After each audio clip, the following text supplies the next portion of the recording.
بسم اللہ الرحمن الرحیم۔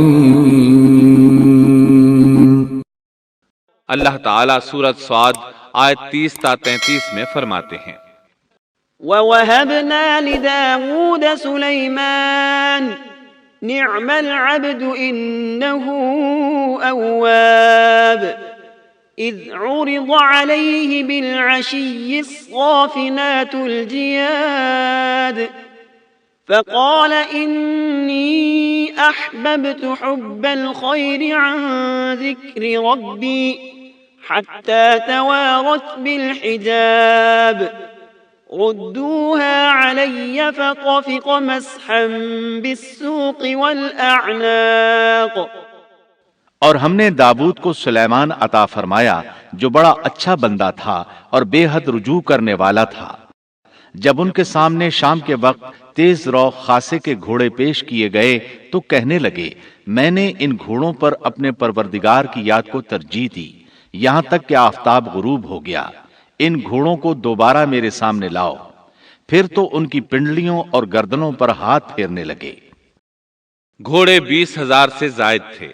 گھوڑوں کے معائنے میں ان کا روزمرہ کا ذکر رہ گیا، تب انہیں ذکر الہی کا خیال آیا جس پر انہیں سخت صدمہ ہوا اور کہنے لگے کہ میں گھوڑوں کی محبت میں اتنا گم ہو گیا کہ سورج غروب ہو گیا۔ تو ان گھوڑوں کو دوڑایا کہ وہ نظروں سے اوجھل ہو گئے، پھر انہیں دوبارہ طلب کیا اور پیار محبت سے ان کی پنڈلیوں اور گردنوں پر ہاتھ پھیرنا شروع کر دیا۔ امام بخاری نے ابو ہریرہ رضی اللہ عنہ سے روایت کی ہے کہ ایک مرتبہ سلیمان علیہ السلام نے ارادہ کیا کہ اس شب میں اپنی بیویوں کے ساتھ ازدواجی فریضہ ادا کروں گا تو میری ہر ایک بیوی سے لڑکا پیدا ہوگا اور وہ میدان جہاد کا مجاہد بنے گا، لیکن اس ارادے کے ساتھ انشاءاللہ کہنا بھول گئے۔ اللہ تعالیٰ کو جلیل القدر پیغمبر کا یہ طرز پسند نہ آیا، چنانچہ اللہ تعالیٰ نے سلیمان علیہ السلام کے اس دعوے کو اس طرح غلط ثابت کر دیا کہ تمام بیویوں میں سے صرف ایک بیوی کے ہاں مردہ بچہ پیدا ہوا۔ تب سلیمان علیہ السلام کو احساس ہوا کہ یہ انشاءاللہ نہ کہنے کا نتیجہ ہے، چنانچہ انہوں نے فوری توبہ کی اور انشاءاللہ کہنے کو اپنا معمول بنا لیا۔ اللہ تعالیٰ نے آپ کو فیصلہ کرنے کی زبردست صلاحیت عطا فرمائی تھی۔ سورۃ الانبیاء آیت 87 میں ہے، وَدَاوُودَ وَسُلَيْمَانَ إِذْ يَحْكُمَانِ فِي الْحَرْثِ إِذْ نَفَشَتْ فِيهِ غَنَمُ الْقَوْمِ وَكُنَّا لِحُكْمِهِمْ شَاهِدِينَ۔ اور داؤد اور سلیمان کو یاد کیجئے جبکہ وہ کھیت کے معاملے میں فیصلہ کر رہے تھے کہ کچھ لوگوں کی بکریاں اس میں چر چگ گئی تھیں اور ان کے فیصلے میں ہم موجود تھے۔ ہوا یہ کہ دو آدمی ہمسائے تھے، ان میں جھگڑا ہو گیا۔ ان میں سے ایک کے پاس کھیت تھا، اس میں اس نے فصل بو رکھی تھی، دوسرے کے پاس کچھ بکریاں تھیں۔ بکریوں کا چرواہا رات کے وقت دیوار والے دروازے کو بند کر دیتا تھا تاکہ بکریاں نکل کر فصل کو نقصان نہ پہنچائیں۔ ایک دن وہ دروازہ بند کرنا بھول گیا، بکریاں کھیت میں آ کر چرنے لگیں، فصل خراب ہو گئی۔ دونوں داؤد علیہ السلام کے پاس آئے، اپنا مقدمہ پیش کیا۔ داؤد علیہ السلام قاضی بھی تھے۔ اس وقت سلیمان علیہ السلام کہیں گئے ہوئے تھے۔ داؤد علیہ السلام مقدمہ سن کر کہنے لگے، یہ بکریوں والے کی سستی کا نتیجہ ہے، اس کا حل یہی ہے کہ وہ تیری بکریاں اپنی تحویل میں لے لے۔ دونوں فریق باہر نکلے تو سلیمان علیہ السلام سے ملاقات ہوئی۔ انہوں نے تفصیل سن کر فرمایا، میرے ساتھ آؤ۔ وہ انہیں داؤد علیہ السلام کے پاس لے آئے اور بولے، اس مقدمے کا اس سے بہتر فیصلہ یہ ہے کہ یہ بکریاں زمین والے کو دے دیں اور زمین بکریوں والے کو۔ جب بکریوں والا زمین کو پہلی حالت میں اگا دے گا تو آپ دونوں کی چیزیں انہیں لوٹا دیں۔ اس دوران کھیتی کا مالک بکریوں کے دودھ سے فائدہ حاصل کرتا رہے گا۔ یہ فیصلہ زیادہ بہتر ہے، اس سے بکریوں والا اپنی بکریوں سے بالکل محروم نہ ہوا اور کھیتی والے کا نقصان پورا ہو گیا۔ یہ فیصلہ آپ کو اللہ تعالیٰ نے سمجھایا تھا۔ اللہ تعالیٰ سورۃ الانبیاء آیت 89 میں فرماتے ہیں، فَفَهَّمْنَاهَا سُلَيْمَانَ وَكُلًّا آتَيْنَا حُكْمًا وَعِلْمًا۔ ہم نے اس کا صحیح فیصلہ سلیمان کو سمجھا دیا، ہاں ہر ایک کو ہم نے علم و حکمت سے نوازا تھا۔ بخاری اور مسلم میں ایک حدیث ہے، اس میں اسی قسم کا ایک واقعہ بیان ہوا ہے کہ دو عورتیں اپنا مقدمہ داؤد علیہ السلام کے پاس لائیں۔ دونوں کو اللہ نے ایک ایک بچہ دے رکھا تھا۔ ایک بھیڑیے نے حملہ کر کے بڑی عمر والی کا بچہ چیر پھاڑ ڈالا۔ عورت چالاک تھی، اس نے چھوٹی عمر والی کا بچہ چھین لیا کہ یہ میرا بچہ ہے۔ داؤد علیہ السلام نے دیکھا بچہ بڑی عورت کے پاس ہے تو اس کے حق میں فیصلہ دے دیا۔ سلیمان علیہ السلام نے داؤد علیہ السلام سے اجازت چاہتے ہوئے کہا، کیا میں اس مقدمے کا فیصلہ کر سکتا ہوں؟ انہوں نے اجازت دے دی۔ سلیمان علیہ السلام نے عورت سے کہا، بچہ مجھے دے دو۔ بچہ ہاتھ میں لے کر انہوں نے تلوار نکالی اور دونوں عورتوں سے فرمایا، میں اس کے 2 ٹکڑے کر کے تم دونوں میں برابر برابر تقسیم کرنے لگا ہوں۔ یہ سن کر بڑی عورت بولی کہ ٹھیک ہے، جبکہ چھوٹی عورت مامتا کی وجہ سے چلا اٹھی کہ آپ اسے زندہ رہنے دیں اور اسے دے دیں۔ یہ سنتے ہی سلیمان علیہ السلام بول اٹھے، تو ہی اس کی ماں ہے، جس سے اپنے بچے کے ٹکڑے دیکھنا برداشت نہ ہو سکا، پھر بچہ اسے دے دیا۔ سلیمان علیہ السلام کا ایک تیسرا واقعہ قرآن میں یوں ہے، سورۃ النمل آیت 17 اور 18 میں ہے، وحشر لسليمان جنوده من الجن والإنس والطير فهم يوزعون حتى إذا أتوا على واد النمل قالت نملة يا أيها النمل ادخلوا مساكنكم لا يحطمنكم سليمان وجنوده وهم لا يشعرون۔ اور سلیمان کے سامنے ان کے تمام لشکر جنات، انسان اور پرندوں میں سے جمع کیے گئے۔ ہر قسم الگ الگ کھڑی کر دی گئی۔ جب وہ چیونٹیوں کے میدان میں پہنچے تو ایک چیونٹی نے کہا، اے چیونٹیوں، اپنے اپنے گھروں میں گھس جاؤ، ایسا نہ ہو کہ بے خبری میں سلیمان اور ان کا لشکر تمہیں روند ڈالے۔ ان تمام لشکروں کو اکٹھا کیا گیا تھا۔ اللہ تعالیٰ نے چونٹی کی یہ بات سلیمان علیہ السلام کو سنوا دی۔ سورہ نمل آیت 19 میں ہے، فتبسم ضاحكا من قولها وقال رب أوزعني أن أشكر نعمتك التي أنعمت علي وعلى والدي وأن أعمل صالحا ترضاه وأدخلني برحمتك في عبادك الصالحين۔ اس کی اس بات پر سلیمان مسکرا کر ہنس پڑے اور دعا کرنے لگے کہ اے پروردگار، تو مجھے توفیق دے کہ میں تیری ان نعمتوں کا شکر بجا لاؤں جو تو نے مجھ پر انعام کی ہیں، اور میں ایسے نیک اعمال کرتا رہوں جن سے تو خوش رہے، اور مجھے اپنی رحمت سے نیک بندوں میں شامل فرما۔ آپ کا ایک واقعہ ملکہ بلقیس کے ساتھ پیش آیا۔ سورہ نمل آیت 20 تا 25 میں ہے، آپ نے پرندوں کی دیکھ بھال کی اور فرمانے لگے، کیا بات ہے کہ ہدہد نظر نہیں آ رہا؟ کیا وہ واقعی غیر حاضر ہے؟ یقیناً میں اسے سخت سزا دوں گا یا اسے ذبح کر ڈالوں گا، یا وہ میرے سامنے کوئی معقول وجہ بیان کرے۔ کچھ زیادہ دیر نہ گزری تھی کہ اس نے آ کر کہا، میں ایک ایسی خبر لایا ہوں کہ آپ کو اس کی خبر ہی نہیں، اور میں سبا کی ایک سچی خبر آپ کے پاس لایا ہوں۔ میں نے دیکھا ہے کہ ان کی بادشاہ ایک عورت ہے جسے ہر قسم کی چیز سے کچھ نہ کچھ دیا گیا ہے، اور اس کا تخت بھی بڑا عظیم ہے۔ میں نے اسے اور اس کی قوم کو اللہ تعالیٰ کو چھوڑ کر سورج کو سجدہ کرتے ہوئے پایا ہے۔ شیطان نے ان کے کام مزین کر کے انہیں دکھلا کر سیدھے راستے سے ہٹا دیا ہے، پس وہ ہدایت پر نہیں آتے کہ اسی اللہ کو سجدہ کریں جو آسمانوں اور زمینوں کی پوشیدہ چیزوں کو باہر نکالتا ہے، اور جو کچھ تم چھپاتے اور ظاہر کرتے ہو وہ سب کچھ جانتا ہے۔ ہدہد نے اللہ تعالیٰ کی یہ صفت اس لیے بیان کی کہ یہ اپنی حس کے ذریعے زمین میں پانی والے حصے کا پتہ چلا لیتا ہے۔ سلیمان علیہ السلام کو بھی یہی ہدہد بتایا کرتا تھا کہ پانی کہاں ہے، پھر آپ جنات کے ذریعے پانی نکلواتے تھے۔ یہ اطلاع سن کر سلیمان علیہ السلام حیران ہوئے۔ آپ نے ہدہد سے کہا، ہم ابھی تمہاری بات کی تصدیق کر لیتے ہیں۔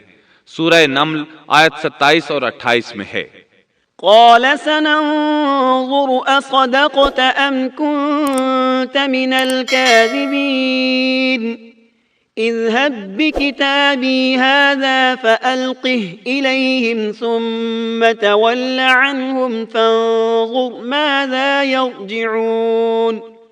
سلیمان نے کہا اب ہم دیکھیں گے کہ تو نے سچ کہا ہے یا تو جھوٹا ہے، میرے اس خط کو لے جا کر انہیں دے دے، پھر ان کے پاس سے ہٹ آ اور دیکھ کہ وہ کیا جواب دیتے ہیں۔ آپ نے ایک خط لکھ کر اسے دیا۔ ہدہد وہ خط لے کر ملکہ بلقیس کے محل پہنچا، خط اس کے سامنے گرا کر خود دیوار پر جا بیٹھا۔ خط دیکھ کر ملکہ بلقیس نے کہا، قالت يا أيها الملأ إني ألقي إلي كتاب كريم إنه من سليمان وإنه بسم الله الرحمن الرحيم ألا تعلوا علي وأتوني مسلمين قالت يا أيها الملأ أفتوني في أمري ما كنت قاطعة أمرا حتى تشهدون قالوا نحن أولو قوة وأولو بأس شديد والأمر إليك فانظري ماذا تأمرين قالت إن الملوك إذا دخلوا قرية أفسدوها وجعلوا أعزة أهلها أذلة وكذلك يفعلون وإني مرسلة إليهم بهدية فناظرة بما يرجع المرسلون۔ وہ کہنے لگی اے سردارو، میری طرف ایک باوقت خط ڈالا گیا ہے جو سلیمان کی طرف سے ہے اور جو بخشش کرنے والے مہربان اللہ کے نام سے شروع ہے، یہ کہ تم میرے سامنے سرکشی نہ کرو اور مسلمان بن کر میرے پاس آ جاؤ۔ اس نے کہا اے میرے سردارو، تم میرے اس معاملے میں مجھے مشورہ دو، میں کسی امر کا قطعی فیصلہ جب تک تمہاری موجودگی اور رائے نہ ہو نہیں کیا کرتی۔ ان سب نے جواب دیا کہ ہم طاقت اور قوت والے، سخت لڑنے بھیڑنے والے ہیں، آگے آپ کو اختیار ہے، آپ خود ہی سوچ لیجئے کہ ہمیں آپ کیا کچھ حکم فرماتی ہیں۔ اس نے کہا کہ بادشاہ جب کسی بستی میں گھستے ہیں تو اسے اجاڑ دیتے ہیں اور وہاں کے باعزت لوگوں کو ذلیل کر دیتے ہیں، اور یہ لوگ بھی ایسا ہی کریں گے۔ میں انہیں ایک ہدیہ بھیجنے والی ہوں، پھر دیکھ لوں گی کہ قاصد کیا جواب لے کر لوٹتے ہیں۔ ملکہ بلقیس یہ اندازہ کرنا چاہتی تھی کہ سلیمان علیہ السلام کس قسم کے بادشاہ ہیں اور یہ کہ وہ ان کے خلاف لڑ سکیں گے یا نہیں۔ چنانچہ اس نے فلسطین کی طرف بے شمار تحائف روانہ کیے تاکہ لڑائی کی نوبت نہ آئے، لیکن جب یہ تحائف سلیمان علیہ السلام کے پاس پہنچے تو آپ غضبناک ہو گئے۔ فلما جاء سليمان قال أتمدونني بمال فما آتاني الله خير مما آتاكم بل أنتم بهديتكم تفرحون ارجع إليهم فلنأتينهم بجنود لا قبل لهم بها ولنخرجنهم منها أذلة وهم صاغرون۔ پس جب قاصد سلیمان کے پاس پہنچا تو آپ نے فرمایا کیا تم مال سے مجھے مدد دینا چاہتے ہو؟ مجھے تو میرے رب نے اس سے بہت بہتر دے رکھا ہے جو اس نے تمہیں دیا ہے، پس تم ہی اپنے تحفے سے خوش رہو۔ جا ان کی طرف واپس لوٹ جا، ہم ان کے مقابلے پر وہ لشکر لائیں گے جن کے سامنے پڑنے کی ان میں طاقت نہیں، اور ہم انہیں ذلیل و پست کر کے وہاں سے نکال باہر کریں گے۔ قاصد ان کا جواب سن کر اور یہ صورتحال دیکھ کر دہشت زدہ ہو گئے۔ انہوں نے بلقیس کے پاس جا کر ساری حقیقت بیان کر دی۔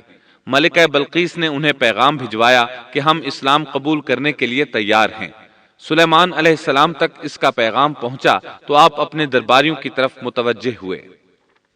قال يا أيها الملأ أيكم يأتيني بعرشها قبل أن يأتوني مسلمين قال عفريت من الجن أنا آتيك به قبل أن تقوم من مقامك وإني عليه لقوي أمين قال الذي عنده علم من الكتاب أنا آتيك به قبل أن يرتد إليك طرفك فلما رآه مستقرا عنده قال هذا من فضل ربي ليبلوني أأشكر أم أكفر ومن شكر فإنما يشكر لنفسه ومن كفر فإن ربي غني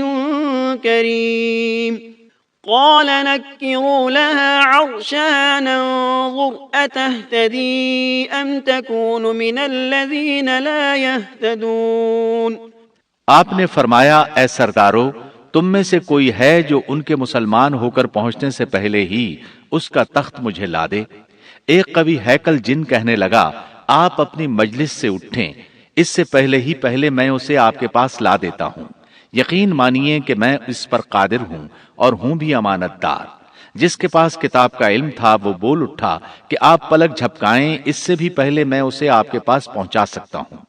جب آپ نے اسے اپنے پاس موجود پایا تو فرمانے لگے یہی میرے رب کا فضل ہے تاکہ وہ مجھے آزمائے کہ میں شکر گزاری کرتا ہوں یا ناشکری۔ شکر گزار اپنے ہی نفع کے لیے شکر گزاری کرتا ہے، اور جو ناشکری کرے تو میرا پروردگار بے پرواہ اور کرم کرنے والا ہے۔ حکم دیا کہ اس کے تخت کی صورت بدل دو تاکہ معلوم ہو جائے کہ یہ راہ پا لیتی ہے یا ان میں سے ہوتی ہے جو راہ نہیں پاتے۔ تخت لانے والے آدمی کے متعلق جو یہ آیا ہے کہ اس کے پاس کتاب کا علم تھا، تو مفسرین کا اس کے بارے میں اختلاف ہے کہ وہ کون تھا۔ قرآن کریم کے الفاظ سے جو معلوم ہوتا ہے وہ اتنا ہی ہے کہ وہ کوئی انسان ہی تھا جس کے پاس کتاب الہی کا علم تھا۔ اللہ تعالیٰ نے کرامت اور اعجاز کے طور پر اسے یہ قدرت دے رکھی تھی کہ پلک جھپکتے وہ تخت لے آیا۔ پھر سلیمان علیہ السلام نے تخت میں تبدیلی کا حکم دیا۔ تخت میں تبدیلی کا حکم سن کر اس میں سے ہیرے جواہر نکال دیے گئے اور دوسری جگہوں پر لگا دیے گئے۔ سورہ نمل آیت 42 اور 43 میں ہے۔ فلما جاءت قيل أهكذا عرشك قالت كأنه هو وأوتينا العلم من قبلها وكنا مسلمين وصدها ما كانت تعبد من دون الله إنها كانت من قوم كافرين۔ پھر جب وہ آ گئی تو اس سے کہا گیا کہ ایسا ہی تیرا بھی تخت ہے۔ اس نے جواب دیا کہ یہ گویا وہی ہے، ہمیں اس سے پہلے ہی علم دے دیا گیا تھا اور ہم مسلمان تھے۔ اسے انہوں نے روک رکھا تھا کہ جن کی وہ اللہ کو چھوڑ کر پرستش کرتی رہی تھی، یقیناً وہ کافر لوگوں میں سے تھی۔ اب سلیمان علیہ السلام کی ملکہ بلقیس سے گفتگو شروع ہوئی۔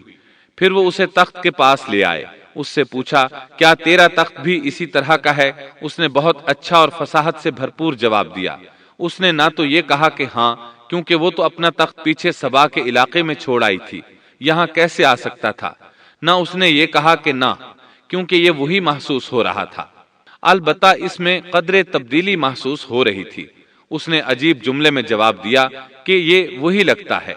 سلیمان علیہ السلام یہ جواب سن کر حیران ہوئے۔ اب آپ نے اسے اپنی سلطنت کا غلبہ دکھانے کے لیے ایسا منظر دکھایا جو کسی بشر نے آج تک نہیں دیکھا۔ چنانچہ آپ اسے ایک محل میں لے گئے۔ یہ مکمل طور پر شیشے کا تھا، اس سے دوسری طرف دیکھا جا سکتا تھا۔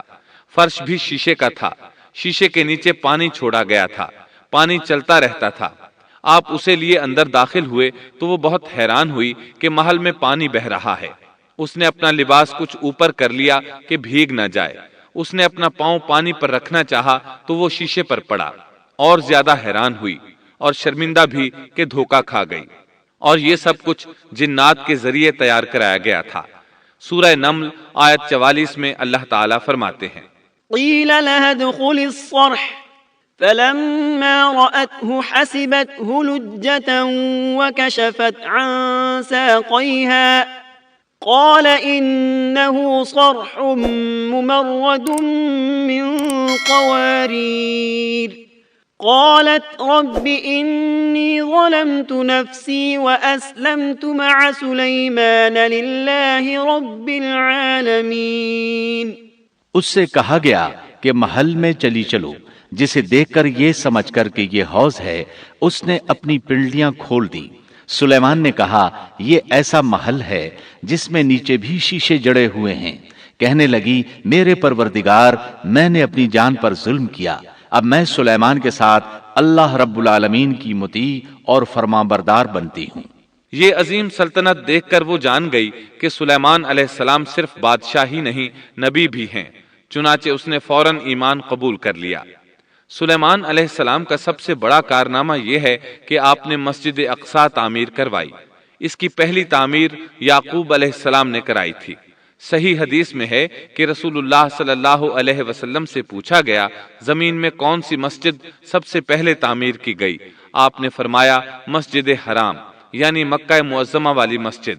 پھر آپ سے پوچھا گیا کہ اس کے بعد کون سی مسجد زمین میں بنائی گئی؟ آپ نے جواب دیا مسجد اقصی۔ جب بخت نصر نے قدس پر قبضہ جما لیا تو اس نے مسجد اقصی ڈھا دی، لیکن پھر سلیمان علیہ السلام کو اللہ تعالیٰ نے بادشاہت عطا کی تو انہوں نے ازسر نو تعمیر کا کام شروع کرایا۔ اس کے ساتھ ہی انہوں نے ہیکل سلیمانی بھی تعمیر کروایا۔ یہود آج تک اس کو مقدس سمجھتے ہیں۔ یہ مسجد اقصی کے بالکل قریب ہے۔ مسجد اقصی کی فضیلت میں بہت سی روایات ملتی ہیں، جیسا کہ رسول اللہ صلی اللہ علیہ وسلم کا ارشاد ہے مسجد حرام میں ایک نماز کا ثواب 1,00,000 نمازوں کے برابر ہے، مسجد نبوی میں ایک نماز کا ثواب 1000 نماز کے برابر ہے، اور مسجد اقصی میں 500 نمازوں کے برابر ثواب ملتا ہے۔ مسند احمد میں عبداللہ بن عمرو بن عاص رضی اللہ عنہما سے روایت ہے کہ رسول اللہ صلی اللہ علیہ وسلم نے فرمایا جب سلیمان علیہ السلام نے بیت المقدس کو تعمیر کیا تو اللہ تعالیٰ سے 3 دعائیں مانگی، ان میں سے اللہ تعالیٰ نے 2 قبول فرمائیں اور ایک کے بارے میں ہم امید رکھتے ہیں کہ وہ ہمیں ملے گی۔ انہوں نے پہلا سوال یہ کیا کہ مجھے ایسی حکومت دے جو تیری حکومت کے موافق ہو، یعنی عدل و انصاف کی فراوانی ہو اور کسی پر ظلم و زیادتی نہ ہو۔ اللہ نے یہ دعا قبول فرمائی۔ دوسرا سوال یہ کیا مجھے ایسا ملک عطا فرما جو میرے سوا کسی شخص کے لائق نہ ہو۔ اللہ تعالیٰ نے یہ دعا بھی قبول فرما لی۔ تیسرا سوال یہ کیا کہ جو شخص بھی گھر سے نکلے اور وہ مسجد اقصی میں نماز پڑھنے کا ارادہ رکھتا ہو تو وہ اپنے گناہوں سے اس طرح نکل جائے جس طرح کے پیدائش کے دن تھا۔ اس تیسرے سوال کے متعلق رسول اللہ صلی اللہ علیہ وسلم نے فرمایا امید ہے یہ دعا اللہ نے ہمارے لیے رکھ لی ہو۔ اللہ تعالیٰ نے انہیں اس قدر طاقت اور قدرت عطا فرمائی تھی، لیکن اس کے باوجود آپ بشر تھے اور موت ہر بشر کو پہنچ کر رہتی ہے۔ انسان جس قدر بھی قدرت حاصل کر لے، جتنا بھی غلبہ پالے، جتنی بھی عظمت حاصل کر لے، لیکن موت سے نہیں بچ سکتا۔ اللہ تعالیٰ نے تو نبی کریم صلی اللہ علیہ وسلم کے متعلق فرمایا ہے، سورۃ الزمر آیت 30 میں ہے، إنك ميت وإنهم ميتون۔ بے شک خود آپ کو بھی موت کا مزہ چکھنا ہے اور یہ سب بھی مرنے والے ہیں۔ اللہ تعالیٰ نے چاہا کہ سلیمان علیہ السلام کی موت سے بھی لوگوں کو عبرت ہو اور نشانیاں ظاہر ہوں، کیونکہ اس دور میں لوگ جنات کے فتنے میں مبتلا تھے۔ یہ خیال کرتے تھے کہ جنات کو غیب کا علم ہے۔ اللہ تعالیٰ نے چاہا کہ لوگوں کو سلیمان علیہ السلام کی موت کے ذریعے بتائیں کہ جنات کو علم غیب نہیں ہے۔ ایک دن سلیمان علیہ السلام نے جنات کو سختی کے ساتھ مسخر کیا اور وہ آپ کے سامنے کام کرنے لگے۔ آپ ان کی نگرانی کرتے رہتے۔ جنات کے دلوں میں آپ کا بہت خوف تھا۔ آپ انہیں سستی کرنے پر سخت سزا دیتے تھے۔ آپ کھڑے ان کی نگرانی کر رہے تھے۔ اس وقت آپ کی عمر 150 سال تھی۔ جنات بیت المقدس کی تعمیر میں مصروف تھے۔ ایسے میں آپ نے اپنا عصا پکڑا اور اس پر اپنی ہتھیلیاں ٹکا دیں، پھر ہتھیلیوں پر اپنا سر رکھ دیا۔ اس طرح ان کی نگرانی کرتے رہے۔ اسی حالت میں اللہ تعالیٰ نے آپ کی روح قبض کر لی، تاہم آپ کی آنکھیں کھلی رہیں۔ ادھر جن مسلسل کام میں لگے رہے۔ وہ یہی خیال کرتے رہے کہ سلیمان علیہ السلام زندہ ہیں اور انہیں دیکھ رہے ہیں۔ آپ کا خلیفہ آیا تو وہ جان گیا آپ انتقال کر گئے ہیں، لیکن اس نے بھی جنات پر یہ بات ظاہر نہ کی۔ اس طرح 2 سال گزر گئے۔ جن اس قدر سخت نگرانی پر حیران تھے۔ وہ دیکھ رہے تھے کہ 2 سال سے سلیمان علیہ السلام نے حرکت تک نہیں کی، پلک تک نہیں جھپکی۔ ادھر اللہ تعالیٰ نے دیمک کو سلیمان علیہ السلام کے عصا پر مسلط کر دیا۔ وہ اندر اندر لاٹھی کو کھوکھلا کرتی رہی، آخر لاٹھی ٹوٹ گئی، سلیمان علیہ السلام زمین پر گر گئے۔ اس وقت جنات کو پتا چلا کہ انہیں فوت ہوئے تو عرصہ دراز ہو چکا ہے۔ تب انسانوں کو بھی معلوم ہو گیا کہ جنات کو غیب کا علم نہیں ہے۔ اللہ تعالیٰ سورہ سبا آیت 14 میں فرماتے ہیں، فلما قضينا عليه الموت ما دلهم على موته إلا دابة الأرض تأكل من سأته فلما خر تبينت الجن أن لو كانوا يعلمون الغيب ما لبثوا في العذاب المهين۔ پھر جب ہم نے ان پر موت کا حکم بھیج دیا تو ان کی خبر جنات کو کسی نے نہ دی سوائے گھن کے کیڑے کے جو ان کے عصا کو کھا رہا تھا۔ پس جب سلیمان گر پڑے تو اس وقت جنات نے جان لیا کہ اگر وہ غیب دان ہوتے تو اس ذلت کے عذاب میں مبتلا نہ رہتے۔ اس طرح اللہ تعالیٰ نے لوگوں کو مطلع کر دیا کہ جنات بھی مخلوق ہیں، غیب دان نہیں۔ اللہ تعالیٰ ہی ان پر قادر ہے۔ اور اسی کے ساتھ سلیمان علیہ السلام کا قصہ اپنے اختتام کو پہنچا۔ امید کرتا ہوں کہ آپ کو آج کی ویڈیو پسند آئی ہوگی۔ ویڈیو کو لائک ضرور کریں تاکہ ہم آپ کے لیے اسی طرح کی اچھی اور دلچسپ اسلامک ویڈیوز لاتے رہیں۔ ملتے ہیں نیکسٹ ویڈیو میں، اجازت دیجیے، اللہ حافظ۔